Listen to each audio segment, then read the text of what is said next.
그 다음에 그런 차원에서 또 이제 선순위 가등기 있는 부동산을 또 낙찰을 받는 그런 차원도 한번 보겠는데요. 우리 뭐 경매 그런 강의 하다 보면 뭐 선순위 가등기가 뭐 담보 가등기냐 순위 보존 가등기냐 뭐 이렇게 분석해가지고 많이 하잖아요. 근데 이제 조금 저는 이제 측면을 좀 다르게 본 겁니다, 이게. 이게 위험할 수 있으니까 조금 다른 부분을 좀 더 살펴보자 라고 하는 그런 취지예요. 자, 일단 우리가 말소비중권리라는 표현을 많이 보는데, 말소비중권리보다도 앞에 있는 선순위 가등기 이런 그 부동산은 낙찰되더라도 그 가등기가 촉탁에 따라서 직권 말소되지가 못하죠. 남아 있습니다, 그래서 이전 받은 후에 그 가등기 말소 소송을 통해서 정리를 별도로 하셔야 돼요. 그런데 가등기가 과연 말소 가능하냐, 그런 부분이 헷갈리거든요. 잘 몰라요. 아무리 분석을 해도 이게 아사무사합니다. 아사무사해요. 그러니까 몇 대 몇이에요, 원장님? 5대5, 6대5, 6대4 뭐 이렇게 자꾸 이제 질문하게 되고 어렵죠, 사실 하기가. 아무리 경험이 많더라도 그런 6대4, 7대3에서 우리가 생각하지 못했던 3, 4에 들어갈 가능성이 사실 있다는 말이거든요. 그 부분을 좀 생각하자는 그런 취지입니다. 그래서 이 가등기가 말소되지 못했을, 우리가 가등기가 말소된다라는 전제에서 보통 낙찰에 임하게 되죠. 그래야 이제 선순위 가등기가 있으면 쭉 떨어지는 경향이 있으니까, 만약에 가등기만 말소시킨다면 아주 좋은 수익률을 이제 거두게 되는데, 만약에 말소하지 못한다면 플랜 B에 대한 부분에 대해서도 좀 고민이 이루어져야 된다는 거죠. 자, 그런 차원에서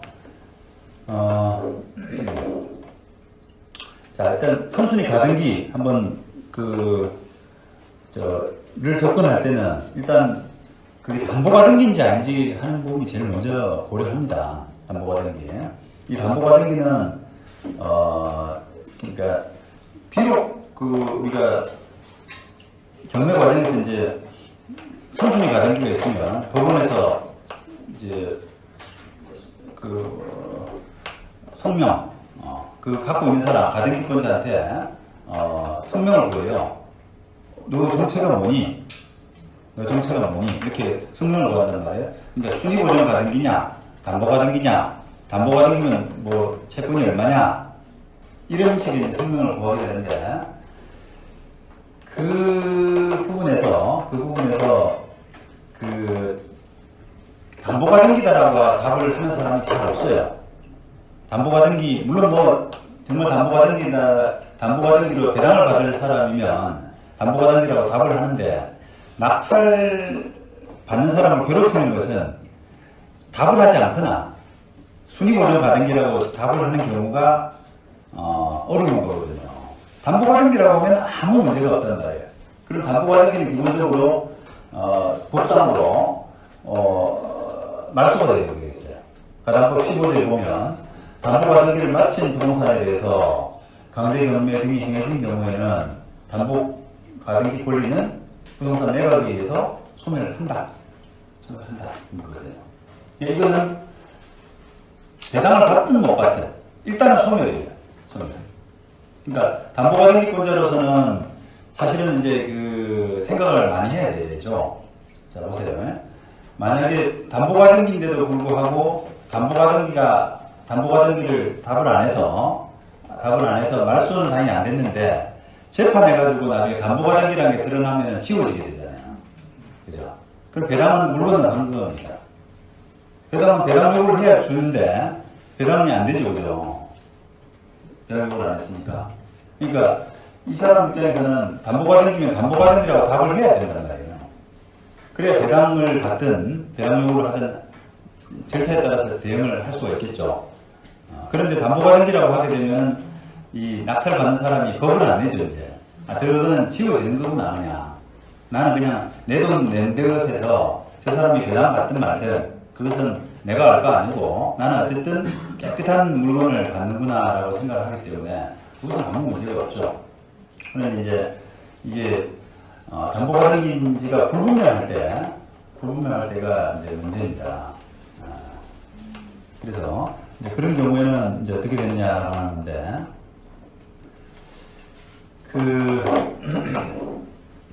이게 이제 담보가등기가 만약에 아니라 순위보전을 위한 가등기, 순위보전을 위한 가등기로 판단되면, 이게 말소를 하는 그 고려 요소가 좀 많이 복잡해집니다, 이게. 이 순위보전 가등기를, 이게 뭐, 법리도 좀 복잡해요, 법리가.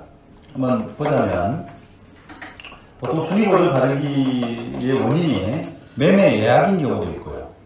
그 다음 매매 계약인 경우도 있습니다. 근데 결론적으로는 매매 예약이 훨씬 더 많아요. 매매 예약이. 자, 요걸, 여러분들이 좀 이해를 하실까 모르겠는데, 일단, 가등기는 채권 때문에 그냥 담보가등기로 만들어진 담보가등기가 있고, 그 다음에, 순위보전 가등기 두 개로 나뉘는데,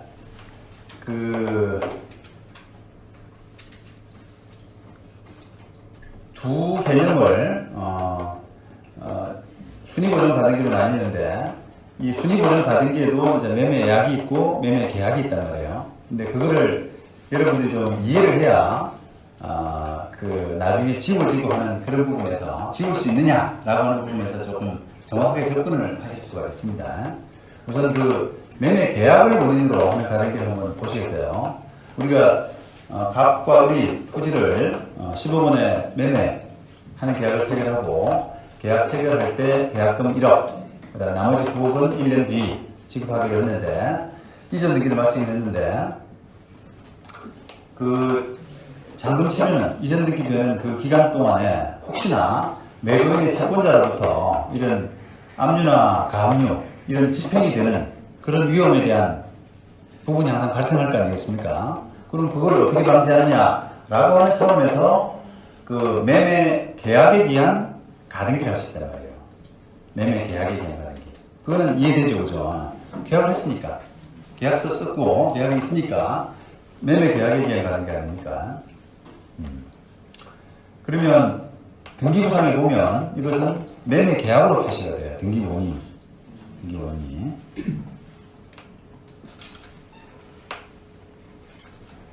요거는, 제가 원장님한테 파일을 드렸는데, 원장님한테 요청을 하시면, 이메일로 해서 다 보내드릴 수 있습니다. 굳이 자료 신경 안 쓰셔도 돼요.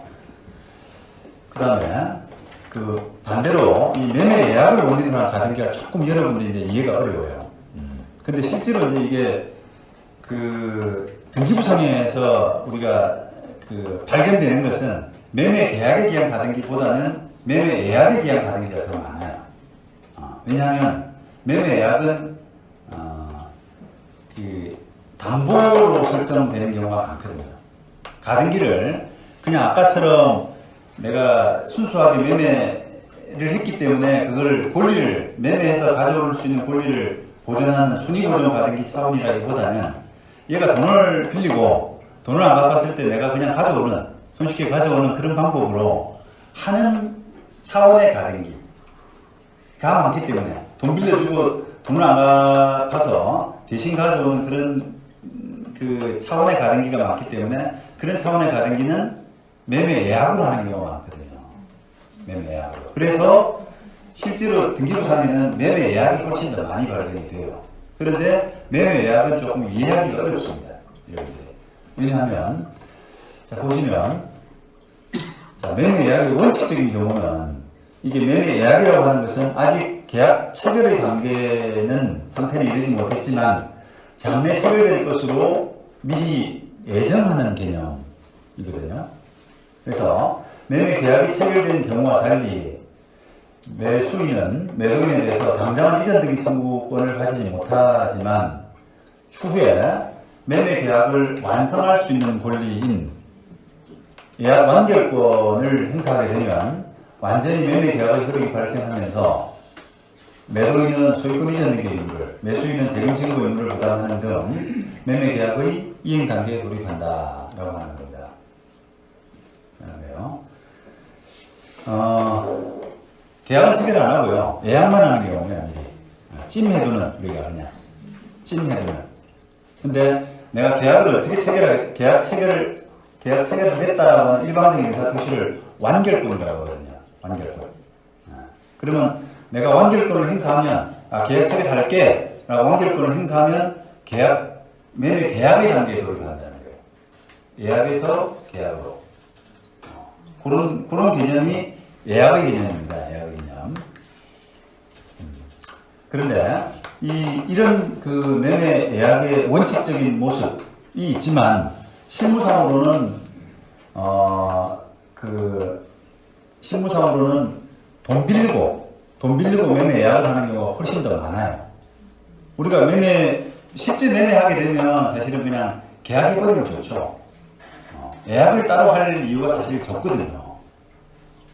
왜냐하면 만약에 돈이 적다, 계약금이 적다라고 하면 조금만 걸고 계약서를 쓰든지, 그 다음에 한 달 뒤에 뭐 계약금 나눠 준다든지 이렇게 해서 계약의 단계가 훨씬 많은 것이고, 굳이 예약을 하고 그 다음에 나중에 완결권 행사해서 계약의 단계에 돌입하고 하는 경우는 사실 별로 많지 않아요. 그게 굉장히 번거롭게 생각하고, 그 다음에 복잡합니다. 예약 완결권, 그게 뭐냐, 이게, 나 싫어, 이렇게 되는 거란 말이야. 복잡해서. 그래서 실제 매매를 하면서 그 예약으로 하는 경우는 거의 없어요.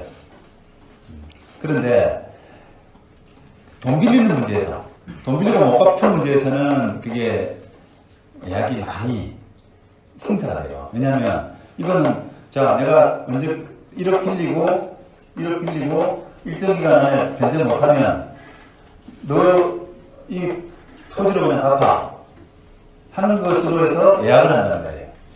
그러면 예약 완결권은 언제 행사하느냐? 변제기에. 그죠? 변제기에. 돈 못 갚았으니까 이제 계약하는 거야.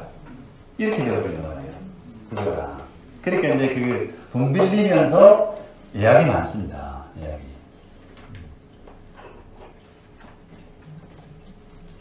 그래서 이제 등기부상으로는 하여튼 원인이 두 가지죠. 이유는 이게 과연 채권 담보, 돈 빌리는 과정에서 채권 담보를 위한 담보 과정인지, 아니면 순수하게 매매 계약 체결의 전 단계인 순수한 예약인지 하는 부분이 잘 안 돼요. 그 차이에 따라서, 양자의 차이에 따라서 가등기가 말소될 수 있는 법리적인 논리와 말소 가능성이라는 면에서 차이가 많이 발생을 합니다. 매매 계약에 기한 가등기는 이미 계약이 체결된 상태죠. 그러니까 그 후 매매 계약이 끝났느냐, 해제됐느냐, 아니면 장기간에 걸쳐서 그 권리 행사를 하지 못해서 이전 등기 청구권이 10년 시효 소멸로 소멸해버렸느냐 하는 측면에서 가등기 말소가 이제 검토돼야 되겠죠. 매매 계약에 기한 가등기다라고 하면은 이거 계약 해제된 거 아니야? 또는 그 계약에 기한 이전 등기 청구권이라고 하는 것은 10년 소멸시효에 걸리기 때문에 10년 10년 부분이 소멸시효가 어떻게 됐느냐 이런 차원에서 이제 검토가 돼야 되고, 반면에 매매 예약에 기한 가등기는 매매 예약의 단계에서는 완전한 계약이 성립되지는 않기 때문에 예약 이후에 예약 완결권이 제척기간 내에 제대로 행사되었는지 이런 걸 살피는 것이 순서고, 만약 적법한 완결권 행사로 인해서 계약으로 성립되었다면 그 다음에서야 이런 본 계약의 해제 또는 소멸시효 기간 도과 이런 부분이 이제 검토될 수가 있습니다. 이론적으로는 아시겠죠? 자, 그 때문에 매매 계약이 아닌 매매 예약을 원인으로 한 가등기 말소가 쟁점이 된 사례에서는 예약 완결권 행사가 일정한 제척 기간 내에 이루어졌는지에 따라서 가등기 말소를 좌우하는 쟁점이 되는 경우가 대부분이고, 그러니까 이게 예약에서 계약 단계로 넘어가서 예약 완결권 행사에서 계약 이후에 뭐 이제 아까 해제됐는지 그 이전 등기 청구권이 소멸시효 됐는지 하는 부분은 아주 소수고요. 아까 말씀드린 완결권 행사가 됐느냐 라는 부분을 따지는 것이 대부분이라는 거죠. 실질적으로는. 그런데 그 완결권의 행사가 결론적으로는 이 대법원 판례에서 보시는 것처럼 10년 도구하게 되면은 그냥 제척기간을 도구하는 것이다 라고 이제 대법원 판례가 하고 있어서 이 부분을 이제 오래된 매매 예약 가등기가 있을 때는 여러분들이 이 판례를 좀 잘 참고하시면 될 것 같다라는 생각입니다. 이 판례 한번 읽어보시면 92년도 민법 564조가 정하고 있는 매매의 일방 예약에서 예약자의 상대방이 예약 완결의 의사를 표시해서 매매의 효력을 생기게 하는 권리, 이른바 예약 완결권은 일종의 형성권으로서 당사자 사이에 행사기간을 약정한 때는 그 기간 내에 만약에 1년 안에 행사해야 된다라고 하면 1년 안에 안 하면 소멸하는 것이고, 만약에 그러한 약정이 없는 때는 예약이 성립한 때로부터 10년 내에 행사를 해야 된다, 이런 뜻이에요. 그 다음에 이 기간을 도구한 때는 상대방이 예약 목적물인 부동산을 인도받은 경우라도 예약 완결권은 제척기간의 경과로 소멸된다, 이렇게 판단했어요. 그러니까 이게 조금 이제 그 뉘앙스가 있는데요. 상대방이 예약 목적물인 부동산을 인도받은 경우라도 제척기간의 경과로 소멸한다라고 하는 것은 우리가 계약의 기한 이전 등기 청구권의 소멸시효 부분과도 좀 대비되는 겁니다. 계약을 하게 되면 이전 등기 청구권이 생기고, 이전 등기 청구권을 일정 기간에 안에 행사하지 못하면 10년이죠. 행사하지 못하면 소멸시효 되는데, 예외가 10년이 지났다고 하더라도 소멸되지 않는 예외가 그것을 인도받아서 사용하는 그런 경우에는, 인도받아서 점유하는 경우에는 소멸시효가 중단된다라고 하는, 경과되지 않는다라고 하는 예외 판례가 있거든요. 근데 그 판례를 이 예약 완결권에도 행사할 수 있느냐라고 하는 부분에서 그건 아니다. 그건 형성권이기 때문에 인도받았느냐 안 받았느냐가 예약 완결권의 그 제척기간 경과와는 무관하다. 관련 지을 수 없다. 이런 이제 판단을 한 거예요.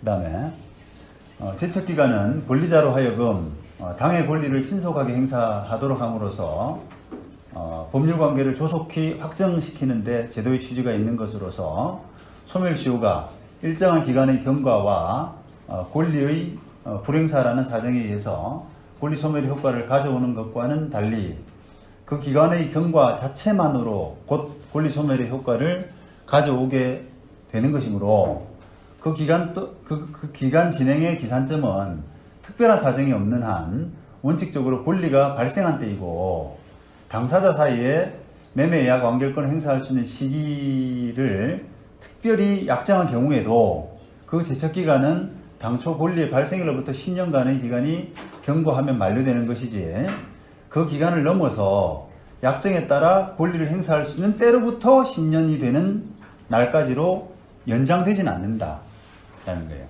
만약에 이런 취지입니다. 이제 예약해서 등기부에 올렸어요. 그런데 두 사람이 할 때 3년의 예약 완결권을 줬습니다. 3년 안에 이걸 계약으로 성립시킬 수 있는 예약 완결권을 줬어요. 그러면 그 예약 완결권이 언제 그러면 제척기간을 도과시키냐라고 할 때, 아까 여기 있죠. 원칙적으로 권리가 발생한 때, 그러니까 예약 완결권이 매매 예약이 됐을 때, 그때로부터 10년이라는 것이지, 예약 완결권을 행사할 수 있는 기간이 3년이라고 해서 3년 지나고 나서 10년이 아니다라는 거예요. 그런 취지입니다. 그게 아까 지금 판례가 소멸시효의 취지와 제척기간의 취지가 다르기 때문에 제척기간의 행사기간은 그렇게 해석을 해야 된다. 매매 예약을 한 때로부터 10년. 그렇게 보시면 된다는 거예요. 그래서 실무상으로는 등기부상에 매매 예약이 된 그 시점부터 10년이 지나면 거의 소멸했다. 거의 소멸되지 않는 예외적인 경우가 뭐냐면 계약 체결로 돌입한 매매 예약을 하고 계약 체결 예약 관계권이 행사돼 가지고 계약 체결이 되면은 계약 체결로부터 이제 10년간의 소멸시효가 되잖아요. 계약 체결 단계 되면 그걸 계약 체결된 계약을 없앨 수 있는 그런 부분은 10년 소멸시효 부분밖에 없거든요. 그래서 안 될 뿐이지 그런 경우는 사실 거의 없기 때문에 그래서 매매 예약은 예약된 때로부터 10년 안에 뭔가 행사가 안 됐다면 그것은 소멸될 운명이다라고 보는 게 이제 거의 맞습니다. 그렇게 이해하시면 거의 틀림이 없습니다.